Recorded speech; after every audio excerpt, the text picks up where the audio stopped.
Well, Mark Wahlberg has told multiple media outlets that he moved to Southern Nevada to spend more time with his kids and give them a better life. Now, last September, he also told Lights Camera Vegas host Rachel Smith that he wants to build a film studio and make Las Vegas, quote, Hollywood 2.0, end quote. But is that something that is already happening, even without his star power? Well, joining us to talk about the state of the film industry in Nevada are Andy Isaacs, veteran Hollywood production executive and now associate professor of film at UNLV, go Rebels, and Annette Toole, production and communications manager for the Nevada Film Office. Thank you both so much for joining us. I'm so happy that both of you are here. Let's start with Mark Wahlberg again, getting Nevada, Las Vegas, getting a lot of attention when he made that comment. Now, he is actually already started production here. He just wrapped up a film, and the Nevada Film Office tweeted this. It said, Mark Wahlberg films massive hit at the Plaza, other locations as well. And it goes on to say, we may have known a little something about this NDA. And then you did go at Mark Wahlberg, let's do some more soon. This is exciting news, though, for Nevada and the film industry. Oh, absolutely. I mean, we've heard a little something about Mark Wahlberg moving here. I mean, it's been all over the place, right? It's no secret. Very exciting. We would love to see it become Hollywood 2.0. We're 100% supportive of it. If, a groundbreaking happens and, we're excited for it. We're here to see it. We're all over it. So, yeah, I think it would be amazing if that were to happen. And you did have that NDA, non-disclosure agreement, so you can talk about what he was doing, but it's out now. It's out now. It was kind of just a little bit of a joke on the inside, honestly, because many times when big movies come here, it's the worst kept secret in town, although, we've all signed an NDA. So every now and then you'll see talent out there, you'll see the properties tweeting about it and talking about what just shot there. It's almost kind of, well, we still can't say anything. So we're just kind of sharing what's out there. But yeah, most of the things that come here, we can't talk about. Oh, okay. Well, Andy, and we have some other great productions. We'll talk about that in just a little bit. And Andy, let's talk. First of all, welcome to Las Vegas. You've only been here since November, but as I mentioned, you've been in the business for many, many years. Talk a little bit about your background and what you think of when you hear somebody say they want to make Las Vegas Hollywood 2.0. So I actually started as a coffee person on Bonfire of the Vanities and kind of worked my way up. Eventually I was the head of physical production for Summit Entertainment. So we made all of the Twilight movies, and I was at Disney before then as a production executive. I really am a kind of logistics and business and finance person when it comes to how we make the actual films. And I love the idea of Las Vegas becoming Hollywood 2.0. It's really kind of poised for it. There's a lot of locations available. When you're thinking about becoming a production center, it's not just going to be about the Strip. We have beautiful parks and schools and just so many different areas that you can go to and interior spaces. But I think, to be quite honest, the most important thing about creating that kind of production center is going to revolve around a tax incentive, a slowly growing, sustainable tax incentive. And that's a big deal. And let's talk about that, because on your website it does say, comparing tax incentives is like comparing apples and oranges. What needs to improve when it comes to our tax incentives? Sure. So our program, honestly, is not as competitive as programs in other states, and we do see some runaway production because of that. So if you were to give the analogy of a football game, for example, our state is still sort of in the bleachers in terms of that process. So we're looking to just improve it enough to, get out there, get in the field, play the game. And what do you think, Andy, needs to be done? I think it's actually in a really good place right now. For me, the way that I believe that it becomes sustainable is that it has to be an economic development. It has to grow slowly. You can't just have a giant movie ride in and take your entire fund. So capping the productions and the refunds that are available for the productions is key. And it's trying to just strive to get, what happens if you get a bunch of $20 to $30 million movies coming annually, naturally the industry will grow, vendors will come, campers will come, people will build stages. But most importantly, it brings a lot of money into the state for independent filmmakers. They get a lot of opportunity because now we have the studios coming in and union films coming in, and more vendors and more equipment and all of those sorts of things. So it does bring a lot of money into the arts, and it becomes an economic development for the state itself. Which is so interesting and so important more than anything, because we are really working hard to diversify our economy. Let's talk about what you're doing. And again, it's not just the productions coming into town. More than 400 productions, everything from commercial shoots to videos, music videos. What else do you have going on? Any sort of production that comes through here, like you said, music videos, feature films, independent feature films, still photo shoots. If you have like Vogue Italy, they're part of the economic development as well. And then you have all the, peripheral sort of content surrounding all the sports events, and, all of those things also are job creators and also content. And the Nevada Film Office is part of the Governor's Office of Economic Development. Let's talk a little bit about, with this legislative session, there is a bill that is being drafted right now, correct, when it comes to the film industry? Yes, there is a placeholder bill called SB 28, and GOED had put that forth last summer in an attempt to improve the program. There's been a lot of community interest, a lot of upswell in the community about this particular issue, which is exciting. It's not done yet. We're at a strange position right now. I'm actually under NDA, so I can't discuss much of it with you. But I can say that we're looking at hopefully coming up with some language that will be beneficial for the industry and for the state as well. Okay, yeah, and you'll be keeping a close eye on that as well, as we all will be keeping a close eye on that. And let's talk a little bit about when it comes to comparing to our tax incentives to other states. We've talked off camera about New York. We are hearing a lot about Atlanta, New Orleans. Mm-hmm. Again, what are they offering that we're not offering? What people forget is that New York and Georgia and New Orleans spent a good 15 years building up their crew base, building up their vendors, building up their economy, so that then they could offer a very generous rebate.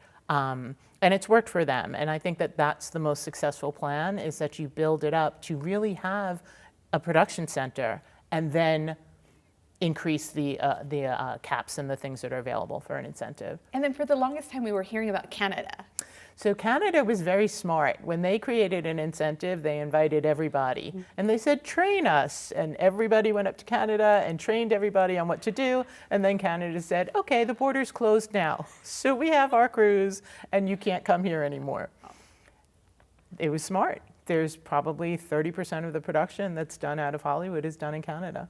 Now, another thing that we had talked about is the fact that, again, Nevada, we have so much desert, whereas, let's say New York, their infrastructure might not be able to.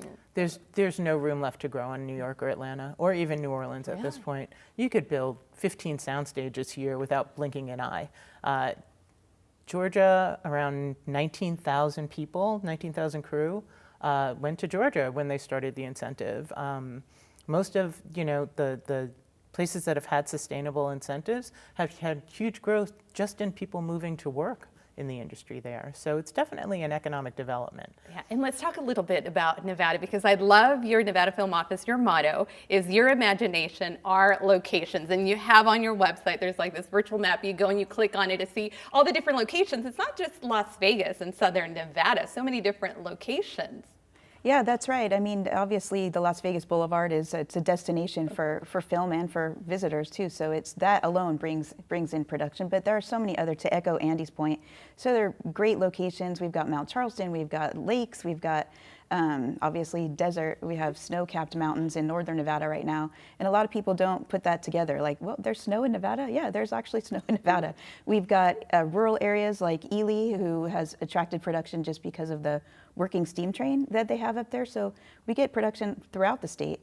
And speaking of northern Nevada, Jeremy Renner, right before his snowplow accident, he's recovering. We wish him the best. He did tweet something out recently, which was a picture with some wonderful folks from Reno. He actually shot something up there. Yeah, he's a resident up there, and they just wrapped a show recently called Renovations, and that did hire a number of our northern Nevada crews, so we were excited about that. He was just out in the media yesterday saying that show's going to be on Disney Plus April 12th, so it's really exciting. That is exciting. Now, I do want to get back to you real quick about locations and shooting, because when we were getting prepared for this interview, we did talk a little bit about cautionary tales when it comes to those tax incentives, and you mentioned specifically Ohio. Let's talk about that. So Ohio really wanted a tax incentive, and unfortunately, what they did was they didn't have caps. They had a big fund, and Avengers came in and Captain America came in and they wiped out the fund, and there was no real economic growth. So now they're almost non-existent as far as tax incentives go. I think one of the most important things, and I know that the Film Office thinks about this, is that it's growing at a sustainable rate. Yeah.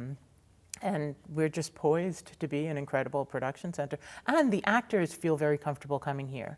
That's something that's, sure, you can go to Romania and make a movie for a 15th of what it would cost, but actors don't necessarily want to go, and actors love coming here. They love coming here. It's comfortable, it's fun, it's a 45-minute flight.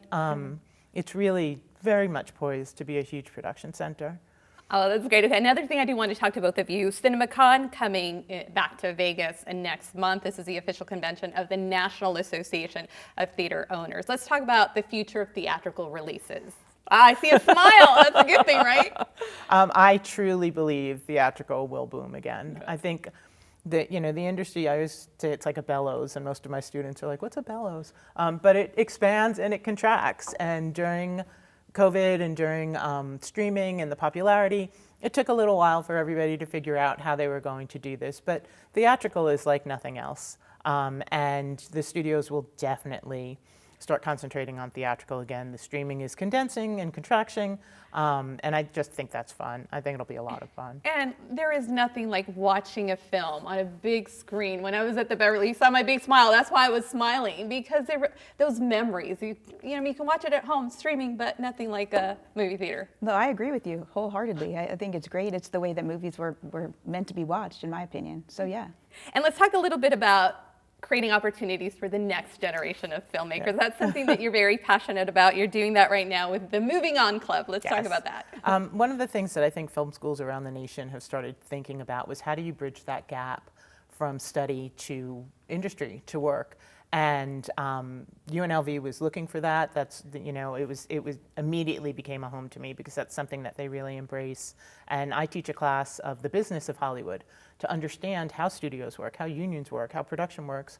But what I found was a lot of kids have to leave. They have to move. They have to move to California or New York or Georgia. So I created a club called the Moving On Club, which teaches them everything from how to sign a lease to how to find a job, the entry levels that are available, and hopefully, they'll go and they'll learn, and we'll pass the tax incentive, and they'll come back here and make movies for the rest of their lives. But love that. That's a good movie. I'm envisioning that's going to be a great movie with a great outcome, because, again, I love UNLV's film program has grown throughout the years, and it's been so wonderful to see it. So many success stories coming out of UNLV. The Castro sisters, shout out to them. And real quick, Oscars Week, hosted by Las Vegas' own Jimmy Kimmel. Some fun facts about movies shot here in Las Vegas and Southern Nevada. Sure, some people don't know, but Nevada has 4 Oscar-winning films that have shot here for Best Picture Oscars. One is Godfather 1, the sequel Godfather 2, Rain Man, and Nomadland. So Nevada-based films, but partially shot here. Okay, so then we have about a minute, so I need to ask your favorite films or productions or music videos filmed in Las Vegas. Who wants to go first? Mine's The Godfather.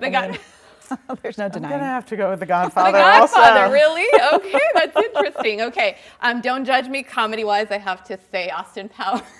International Man of Mystery. Sorry, I love it. And Fools Rush In with Salma Hayek, because actually it was many, many moons ago, and I was an extra in that movie. You see the back of my head. Oh, excellent. Awesome. But again, it's been great to see how, Las Vegas, again, so many films, and not what's the beauty of our city and our state is that we're internationally known.